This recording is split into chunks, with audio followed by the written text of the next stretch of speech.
Hi, welcome to my channel. Today I want to talk about feeling good.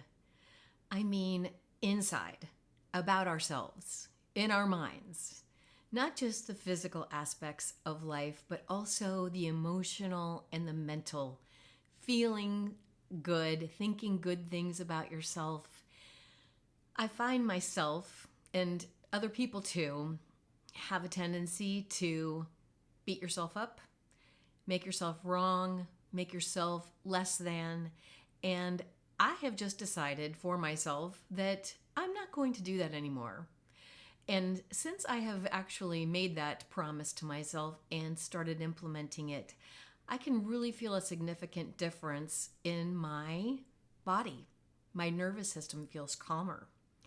So I want to encourage everybody to, instead of those moments throughout the day when you want to start reverting back into these old thought patterns that are just not making you feel good about yourself, I want you to just stop, pattern interrupt it, and remind yourself that you're not going to do it anymore.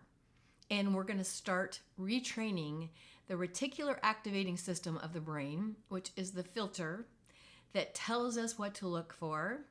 We're going to retrain it to look for all of the ways that we are enough, that we're awesome, that we're doing things that are propelling us forward in a positive way. We're learning to set boundaries for ourselves. We are actually taking time to do self-care and do the things that we know are going to help push the envelope in the direction we want it to go. We all just want to heal and we want to feel well and feel good about ourselves. In the end, all we want to do is just feel good. So even if you have physical symptoms in your body, say if your voice is still faltering, or if you have a chronic pain situation or you're fatigued, that's okay. We're not going to focus on that right now.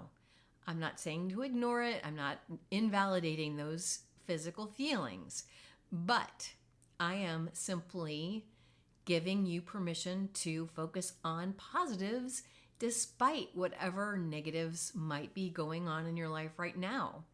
Life is always an up and down, and there's going to be things and challenges and people that come in on a daily basis to shake us up a little bit. It's our job to bring ourselves back to what do we want to accomplish. We have to remind ourselves that we are worthy of love no matter what, that God and the universe are conspiring for us, and that our bodies know how to heal and are always fighting to do that.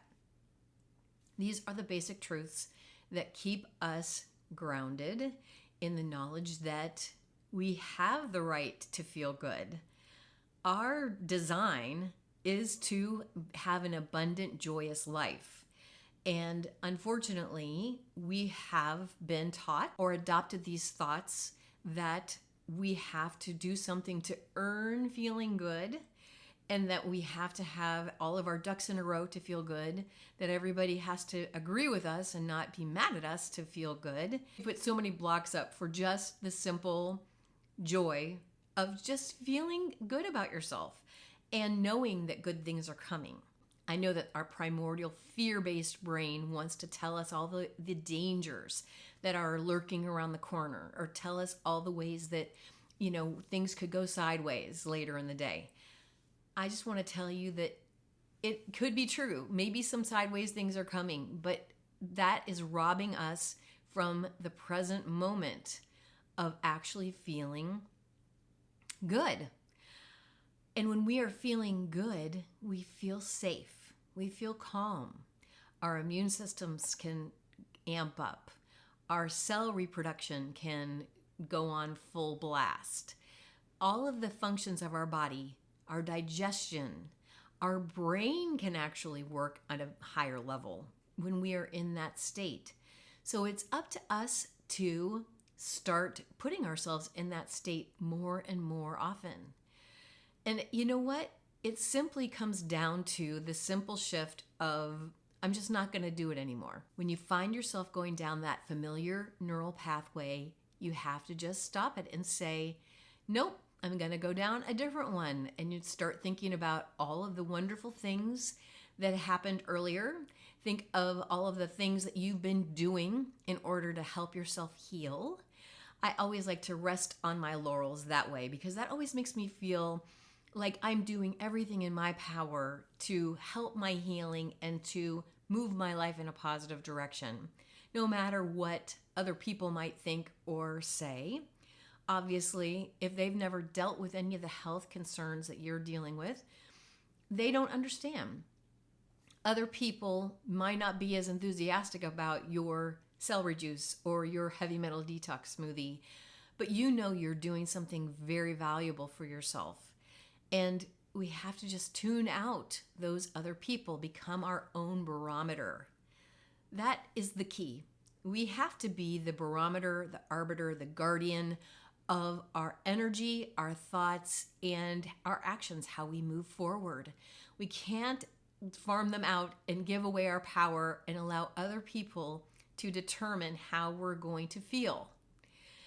That's a simple shift, and it really doesn't take too much psychology until you sort of hit rock bottom. You kind of realize that, you'll only let yourself feel so sad or so bad for so long, and eventually you just have to be a different way.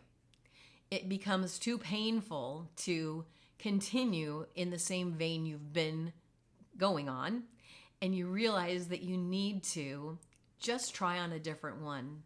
So I want you to just take a few moments and decide how you're going to look for some good things. Think about a couple of nice things or positive things that have happened to you recently. And maybe it's even like some progress with healing yourself. Maybe you're noticing some glimmers of healing coming your way. And I want you to just force your brain to think of those things whenever it wants to start focusing on the negative stuff. It simply comes down to our choice and our power. And I know it can feel a little bit shaky and weird when we first start doing this because it's not what we've been doing. It's not how our default is set. And the whole world is set on a negative bias. We are geared to look for the danger, the negative, the fearful things. And we let the good stuff go by us so quickly, and we discount it. We're so much more willing to listen to someone's criticism of us than someone's compliment of us. How many times have you gotten a compliment from someone and you didn't even really take it in? You didn't really fully let it hit your heart and feel what it feels like to have someone truly appreciate something about you. I know I've deflected that a lot of times. I'll just say thank you, but not really feeling it and kind of dismiss it. But then I will go on and on and on and ruminate about a comment that someone said in an offhand remark and just like take that one to heart and replay that one a bazillion times in my mind. Why do I do that? That's silly. I should be focusing on the good stuff, and so should you. All right. This is not too long. It's kind of a short pep talk today, but I hope it inspires you to just approach your day a little bit differently and just decide you're fed up with feeling lousy and you're going to feel good from now on. Thank you so much for joining me today. Remember, just 1% change is all we're looking for every day. You guys got this. I hope to see you in the next video. I love you. See you soon.